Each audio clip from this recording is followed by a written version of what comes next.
Well, I don't know if you guys know this already because you may be used to this place, but this is a special place, right? How about the band? Like that is they're amazing. Even the facility is amazing. You got this great drive-in movie theater size screen. That's cool. You got this aquarium for your drummer. I mean, it's a special place. No, but this staff has been so warm and so generous. I am excited to be with you. And I am excited about tonight.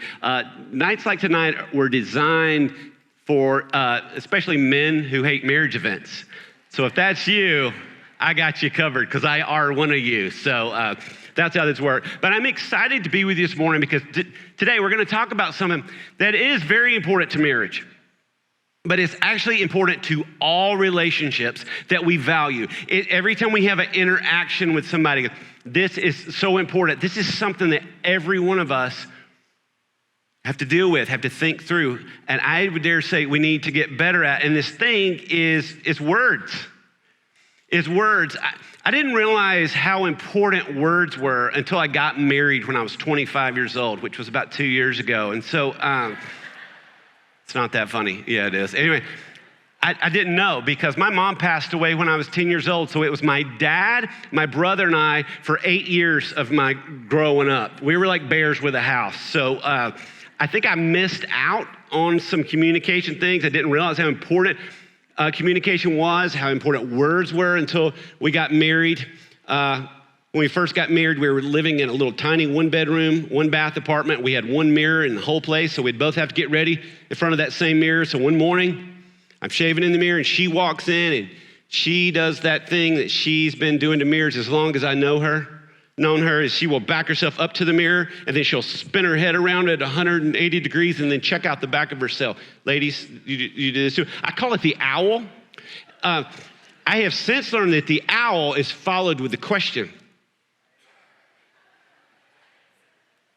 And somebody goes, that's right. A question that seems to be strategically designed to get me killed. The question of the day were, do you think these pants look too tight? Well, I was young and stupid, did not listen to the still small voice of the Lord when he whispered, lie. And I said these 3 words, yeah, kind of. I thought that didn't work. Yeah, kind of was the wrong answer. In fact, I was like, hey, they're not tight, they're just full. And so that didn't work out either. And I started trying to dig myself out. I mean, yeah, kind of was the wrong answer. Yeah, kind of led to a lot of tears. In fact, she almost cried at one point. It was really bad. And I started to learn in that moment what I know for certain today.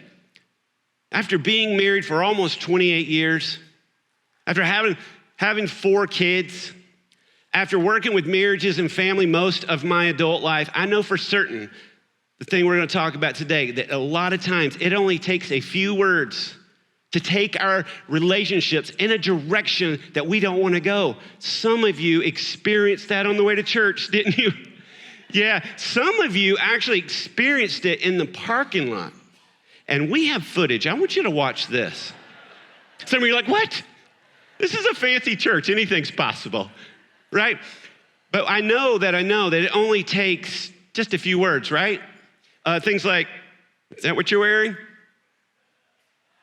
No, these are my practice clothes. My wife said to me one day, she goes, have you been wearing that all day? No, I've changed 5 times. I've been at the Oscars. Yes, this is what I've worn all day.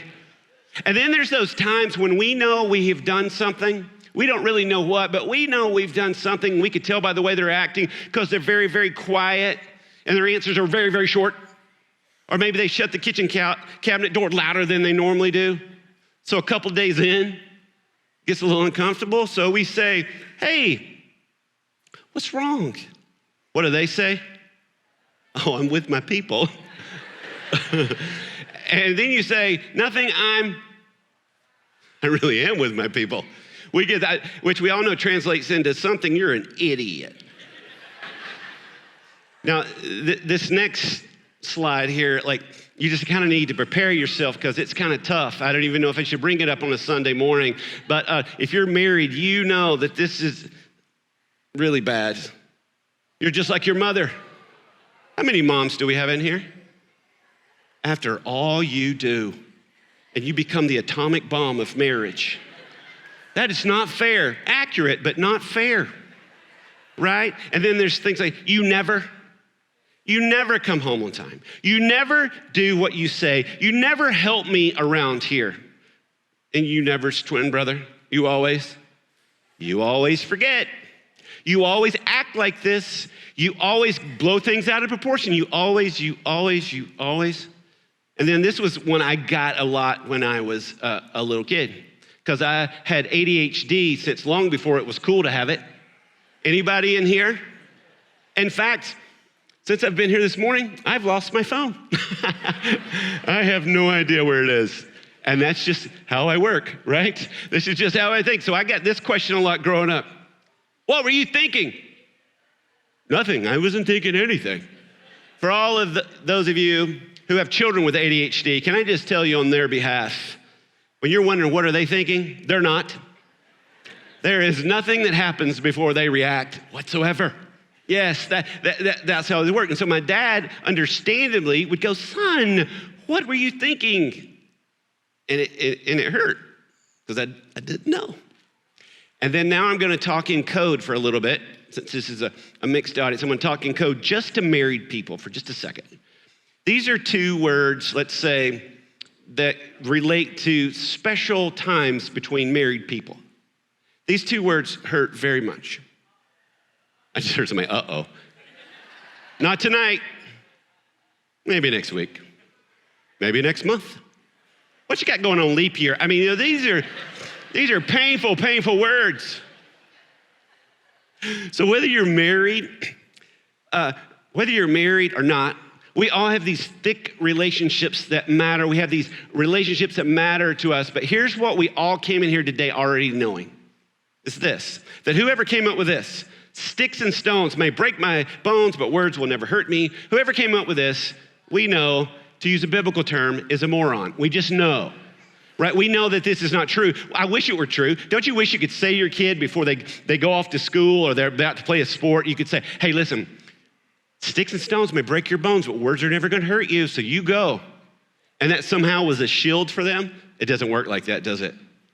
We know that words don't work like that. We know that they do hurt. We know that they matter. So if we all know it, and I think everybody in this room knows it, if we all know it, that why do we have this mystery? Why don't we say the things we don't want to say and not say the things that we do?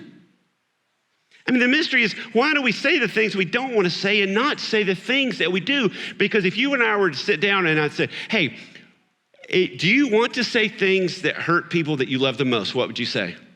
No. If I were to say, do you want to say words of life and encouragement to those you love the most? What would you say? Yes. Then why is it? So many great people, so many people that love God, so many people that love their people. Why is it we can find ourselves saying that thing again, going, oh, I can't believe I said that? Or saying that thing again we promised we'd never say again. I mean, what's going on there? And if we know words are important to us and we know we want to speak those to those we love, like, why do we not do it? Like, what is going on? Well, I landed on a passage a few years back that I thought, that explains it. That explains it. You see, I've been working with couples and families for a really long time, and I've read more marriage books and family books than I have brain cells, and then I landed on one piece of scripture, and I thought, only God could take all the complexity of everything that I'd try to learn, all the things that I've read about a complexity of communication, God puts it in one verse. That's how rich God's word is. It's so rich. It not only explains this mystery, it explains what to do with it. In fact, this verse actually created this question. I didn't even come up with this question. The verse I found it, and I went, oh, this verse really does explain why we keep saying the things that we don't want to say and not saying the things we do. It comes from Proverbs 12:18. It was written by King Solomon, who was the wisest man other than Jesus that ever walked the earth. Now, If you know King Solomon, he didn't always follow his own wisdom, but make no mistake about it, the wisdom was so solid and it so matters and it was so ancient, but it could not be more clarifying and clear and relevant to us. He says, careless words stab like a what? Whew. Ouch. People say, oh, we've become too sensitive to words. Maybe, but I think we all know we've always been sensitive to words. Do you think do you think God's trying to get a point across to us? Give us a visual of how big a deal it is when our words are careless, that they can stab like a sword. They could do that thousands of years ago when this was written, and it's so relevant today. We know we've experienced this, and this is one of the biggest ahas about this passage. It hit me. A stabbing is an event. If any of us in this room, God forbid, were to be stabbed, we'd remember it forever. Why? Because it is an event. We remember events, especially painful ones. And he's saying right here, careless words stab like a sword. He's making that equivalent. A stabbing is an event. One of the biggest examples of this, I can remember growing up as a kid. After my mom died, I was at a relative's house. And I'd made this big mess in his family room, and he walks in and he sees it, and he's not happy with me. He shouldn't be. It was a big mess. It's understandable. And he got angry with me, and when he did, I ran out of the house. And when I did, he chased after me. He caught me. He grabbed me by the arms. He spins me around. And he goes, hey, just because your mom died doesn't mean you can cry about every little thing. Now, here's the thing. That was an event for me because I don't remember what Little League team I was on that year. I don't remember where we went on vacation or if we went on vacation. I don't remember what I got for my birthday or Christmas, but I remember everything about that. I remember the mess I made. I remember what door I ran out of, and I remember exactly on the lawn where he caught me. I can remember thinking he looked really big. Why? Because of this, a stabbings event. And as I've taught this at other churches, I've talked to people in the lobby afterwards, and they'll share their stories with me. And it doesn't matter how old they are. We can all, when you think about childhood, in fact, I bet every one of you got your own version of this, some model of this. I had a man that comes up to me, and he was 82 years old, and he says this. He goes, I remember when I was little, my mom would say, I love you, but I don't like you. He remembered it, and it was as vivid to him as if it's just happened. Why? Because a stabbing is an event. What story popped up in your head in your own life that just popped up? Maybe some kids said something to you in the hall, or you overheard it, and you remember what they said, and you remember who else heard it.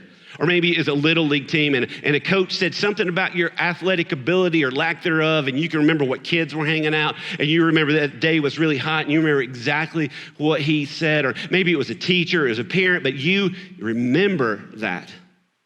Or for some of you, it's not that long ago. It's not only in childhood. Maybe you just got passed up for a promotion, and your boss tells you quickly and carelessly why. And there was somebody standing around that heard it too, and it was a stabbing event. And not only do we get stabbed, we can be the stabber of the people around us. And we can't control what people say to us, but we can certainly control what we say to other people. And what we tend to do when we say those things that we didn't carefully come up with, we didn't sit down and go, I wonder how I can be really mean right now.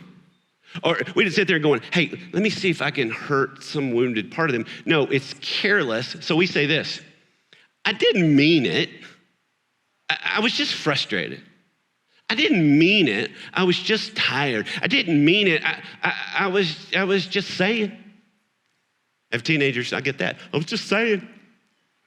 Whatever this is, what we're trying to say to them is, you've just made this into a really big deal, and I didn't mean it as a big deal.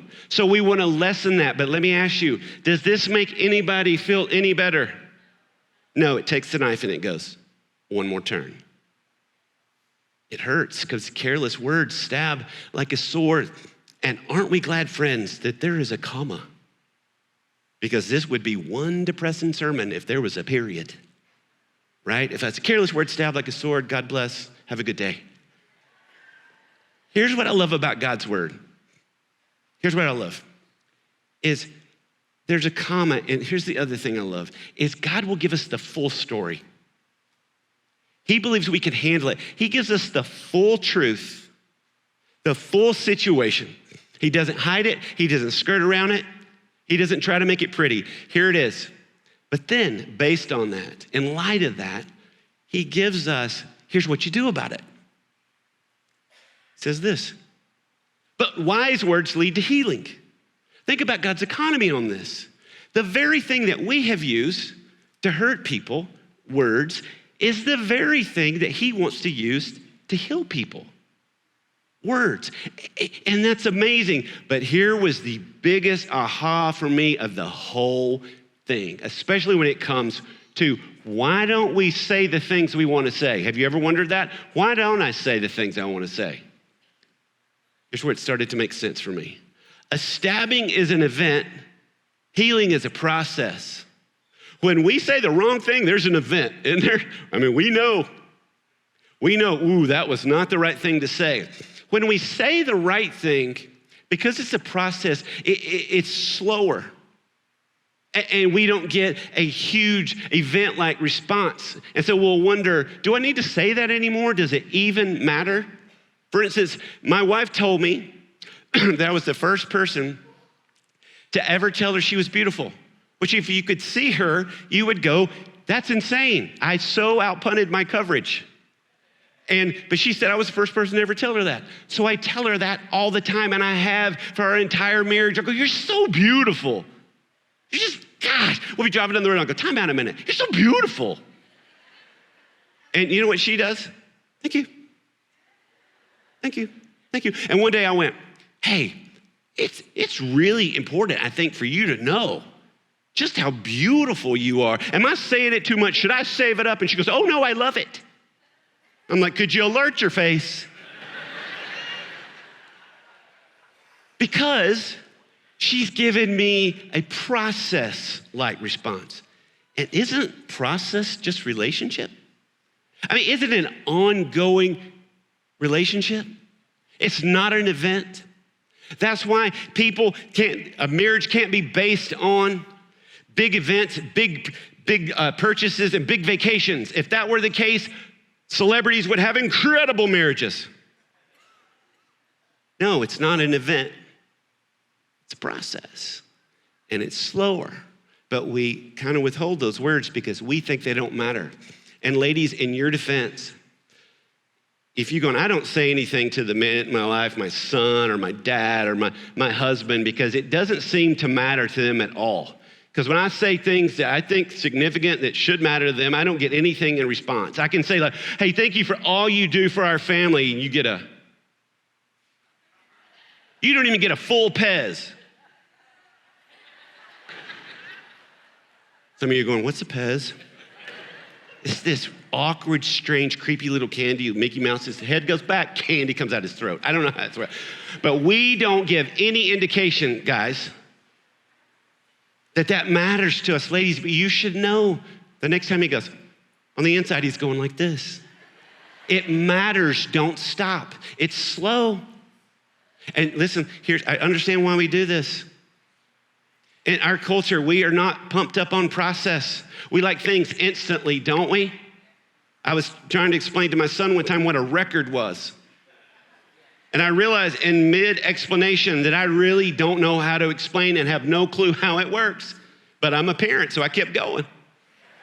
Well, you take this disc and you put it on there and it spins it around. You take this arm, it's got a needle and it goes round and round and AC/DC comes out. I don't know how, if you do it backwards, it goes, Freddie, it's the double, Freddie, it's the double, Freddie, it's the double. So I'm explaining this.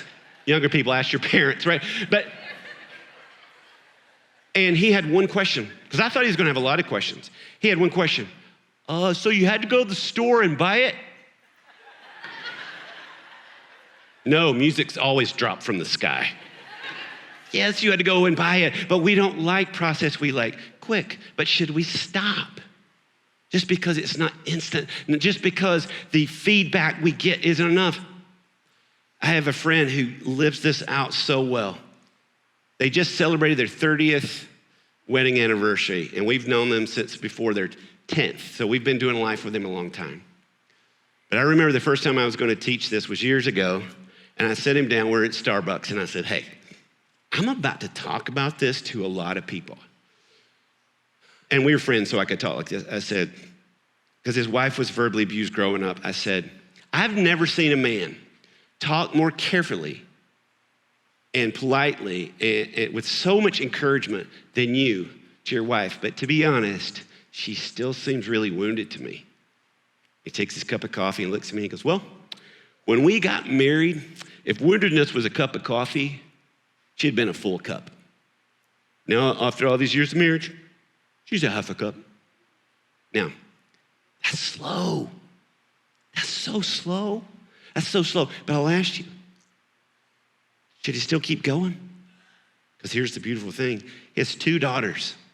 They raised 2 daughters who got to watch how a man should talk to a woman. And guess what? One of them just got married. And she doesn't know it yet, but she married someone just like her father. It's gonna totally make her go crazy when she realizes that this is what happens. But she married somebody that was gonna speak with her carefully and was gonna lift her up, that was gonna believe in her. And I'm telling you, this girl is gonna take over the world. Why? Because she saw, in part, how a husband should talk to his wife. It's a slow process, but it matters. So, let's get real practical. How do we avoid using the hurtful words? And then how do we say the things we want to? How do we avoid saying the hurtful words? This is not complicated, but it's not easy. Are you ready? We have to be slow. We got to learn how to slow this thing down. Part of ADHD is you're very reactive. You can be very reactive, and all of a sudden you'll say things, you're like, oh, I can't believe I just said that. So we have to learn how to slow this thing down. Every radio station in the country has a thing called a 7-second delay, where they have 7 seconds from keeping things from going out into the airwaves. Wouldn't you love to install one of those babies? Wouldn't that be great? I mean, wouldn't you just love to go, you say that sentence, you go, hold on, rewind. Wouldn't that be great? So we have to learn how to slow down. But here's what's happening. The brain research on this is very, very clear. When your spouse or your kid or your mom or your dad or your friend or another human triggers you, it triggers the same part of your brain that's triggered if you were to put your hand on a hot stove.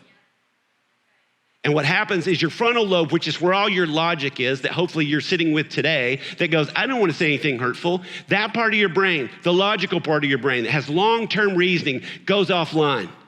So you're strictly reactive, and that's how you find yourself saying, oh, I can't believe I said that, did that again.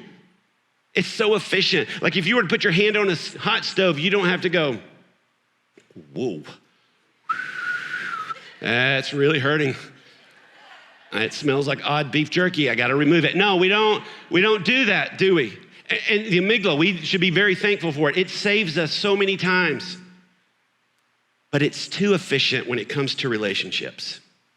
So we have to learn how to slow this thing down. Research says it takes 8 seconds for your frontal lobe to come back online. 8 seconds is also the amount of time a bull rider has to ride in order to be scored, which doesn't have anything to do with anything, but that's a cool stat, right? But we have to learn how to slow. So make this really, really simple. The next time you're triggered, don't talk, don't text, don't type. Allow the logical part of your brain to come back online. And that's behavioral researcher Brene Brown. In other words, the next time you're triggered, don't talk. And some of you just went, oh, when I don't talk, when I get triggered, I don't talk for 6 weeks. We're not talking about that, friends. You got to come back. But I'll tell you right now, as a dad and a husband, if I could rewind and know one thing at the beginning of my relationship, it would be when you were triggered, do not talk. It's regret management, friends, right? I mean, I got this precious 17-year-old daughter. My name's Ted, her name's Teddy, which that's adorable. And my most regrettable moments with this sweet face sitting right here are times that I just didn't pause and let my logical part of my brain to catch back online before I can respond to this thing. So let me ask you, when is it for you that you have times that you're more easily triggered? Counselors say it's during times of an acronym they call HALT, which is when you're hungry, angry, lonely, or tired. The number one time couples are fighting is when they reconnect at the end of the day because I believe they're hungry, angry, lonely, and tired, right? When is it for you? For me, I've learned It's in the morning. My wife is a morning person. I mean, she is a morning person. The alarm goes off at 5:30 and she's like an electric chihuahua. It goes off and it's like beep, beep, beep. And she's like, ark, and she's off to, and I need a full hour to just be mad I'm alive. I mean, I just, and I know that's not right. I know she's the right one in the situation, but I have learned in the morning, just don't talk. She gets more easily triggered at night. Somebody told us one time, marital advice said, don't talk about anything important before 9 a.m. and after 9 p.m. That's just good advice, right? When are you naturally triggered? Because we have to be slow. But here's the thing. How do we speak wisely? Because we can't be silent. Some of the most hurtful words are the ones that are never said, right? I've talked to so many adult men that would give anything to have a parent or their dad or somebody say, I'm just so proud of you. Like, we can't be silent, and we gotta be smart. It says wise words lead to healing. The same book of the Bible that gives us this advice says that flattery is evil. And it kind of feels evil when someone's buttering us up. That's probably not their intent. Their intent is not to be evil, but we know when something feels insecure. We know when it's just flattery, don't we? So this isn't this. And remember, this is speaking specifically to where someone's wounded. So I'll ask you, when you're thinking about this person that I think the Holy Spirit maybe has put on your heart right now, and don't say it out loud because they could be sitting next to you, but who's that person in your life that you go, oh, I need to get better at this?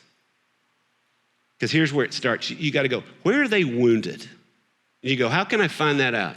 Well, you could just ask them. But then some of them may look at you and go, lay off, Dr. Phil. I'm not telling you that stuff.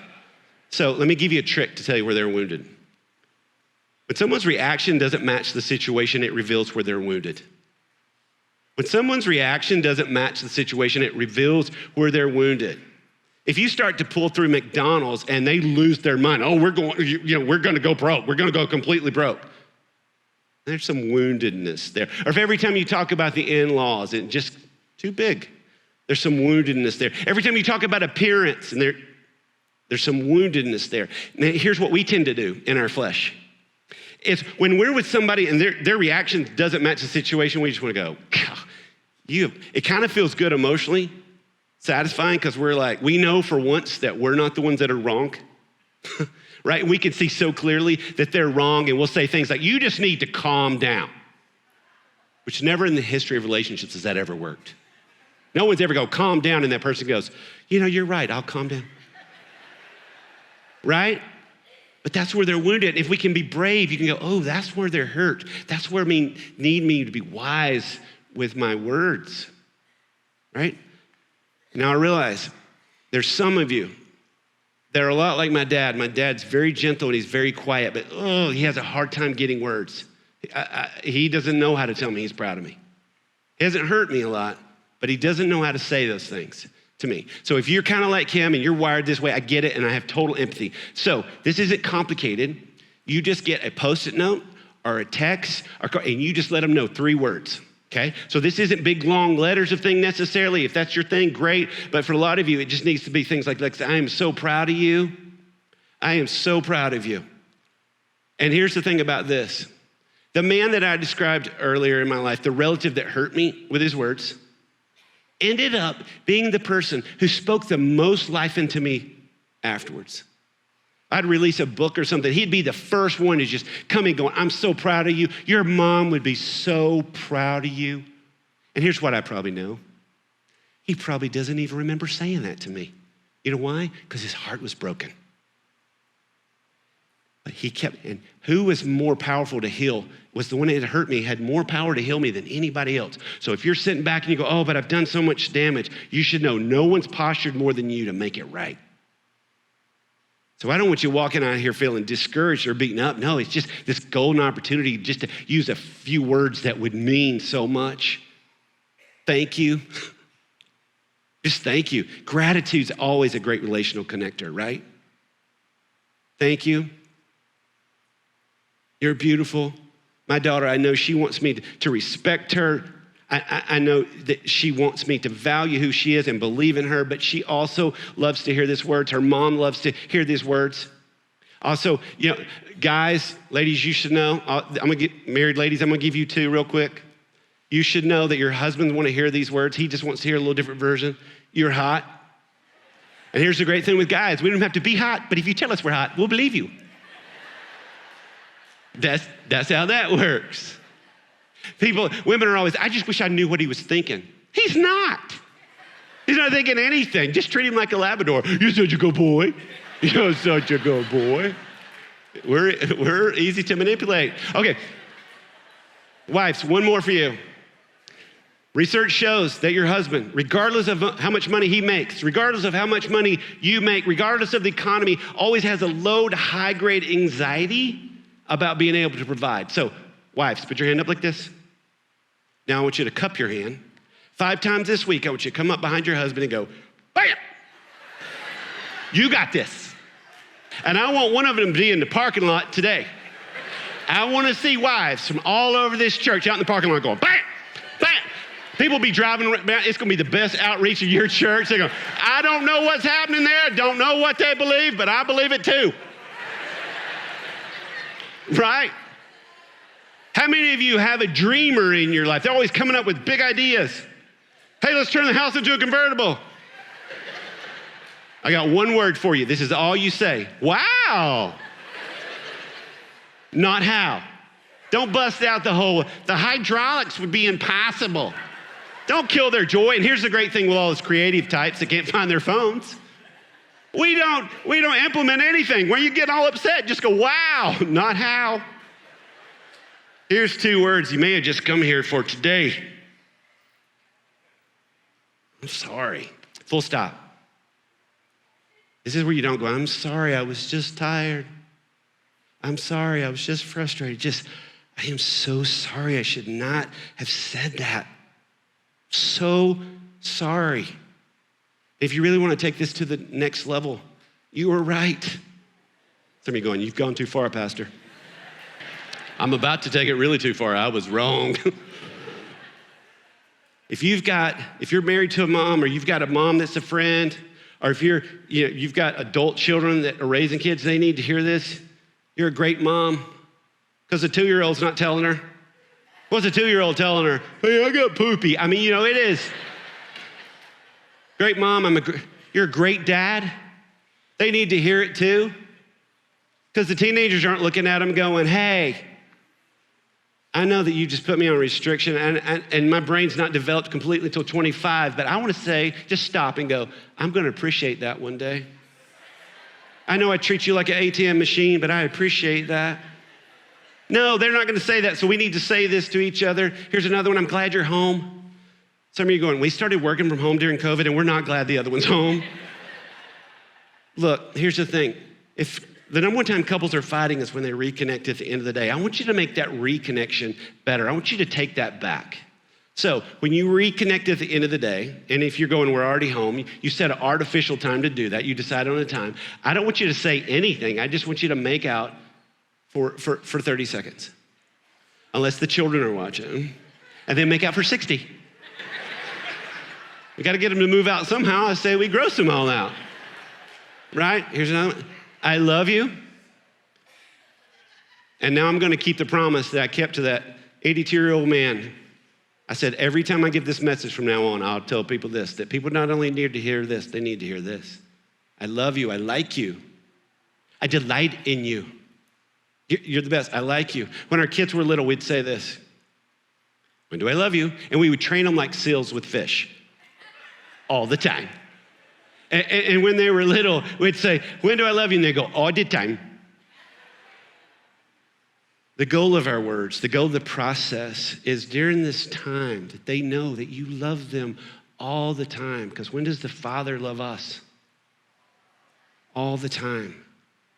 With great control of his words, great intentionality with his words. He lets us know that I love you all the time. And I don't know about you, but I'm very grateful that God gave us his words so we could be better at ours.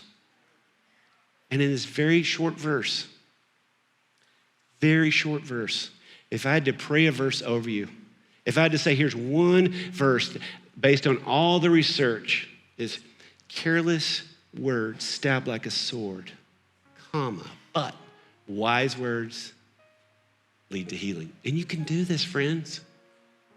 We can do this. It's not complicated. When we're triggered, don't talk.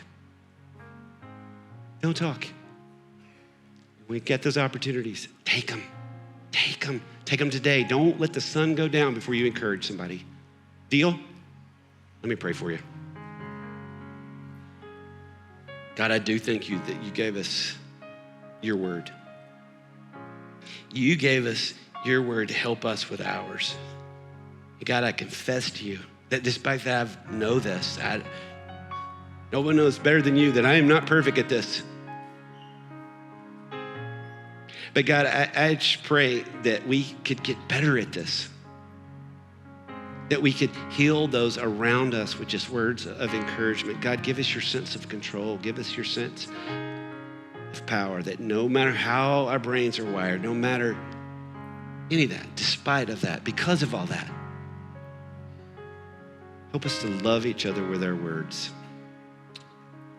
Pray it all in the name of Jesus. Amen.